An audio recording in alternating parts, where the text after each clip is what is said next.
Question number 5, the Honourable Darren Hughes. Thank you, sir. Mr. Speaker, my question is to the Minister of Transport and asks, does he stand by his statement that the government is totally committed to the SuperGold Card? The Honourable Nathan Guy. On behalf of the Minister of Transport, yes. Supplementary question, Mr. Speaker. Can you tell us when the review of the SuperGold Card will actually result in some decisions, seeing it's already missed its May and July deadlines, causing real concern amongst the hundreds of thousands of senior citizens who use the SuperGold Card, particularly for off-peak public transport travel? The Honourable Nathan Guy. The report, on behalf of the Minister of Transport, the report will be completed very soon. Honourable Darren Hughes. Supplementary. Is the government committed to the current definition of off-peak travel services so that our senior citizens can continue to benefit from free public transport off-peak? The Honourable Nathan Guy. Mr. Speaker, on behalf of the Minister of Transport, the Gold Card entitlements that superannuitants receive will not change. The Honourable Mr. Speaker. Point of order, the Honourable Mr. Darren Speaker, Hughes. my question was different from the entitlements that senior citizens received. It was whether or not the government was committed to the same definition of off-peak travel services, which is one component of the entire SuperGold Card. That's the point of my question. Well, I think ministers do have... the minister's answer was entitlements will not change. That's a pretty clear answer. The member's got more... Can I speak further to the point of order? I'll hear the honourable member further indeed, but... One of the aspects of the review that's been identified by the Minister that he's asked the Minister of Transport to do covers the issue of the definition of off-peak transport, what those definition of hours of off-peak are. I'd like to know about that. What I invite the member to reflect on, though, is he asked a question and the Minister gave, on the face of a reasonable answer, he said the entitlements won't change.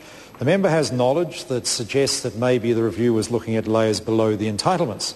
So it's quite obvious what the next supplementary question should be. Don't need a point of order to sort that out. The Honourable Darren Hughes. Supplementary question, Mr. Speaker. With respect to his complaints about the cost of the scheme going from $18 million to $22 million, has he complained to the Minister of Finance that it was possible to find $1.7 billion of taxpayers' money as a gift to South Canterbury finance investors, but he can't find $4 million for our senior citizens to continue to travel for free off-peak? The Honourable Nathan Guy. Mr. Speaker, on behalf of the Minister of Transport, I'm sure that member would assume that those operators shouldn't be making a profit under the scheme, and we want to ensure that we're looking after superannuitants, and there'll be, as I've just mentioned in the answer to the previous supplementary, there'll be no changes to those superannuitants under the existing. And there's been wide consultation. There's been wide consultation, and we're working through those processes now, and I look forward to receiving the final report. Ross Robertson. Thank you, Mr. Speaker.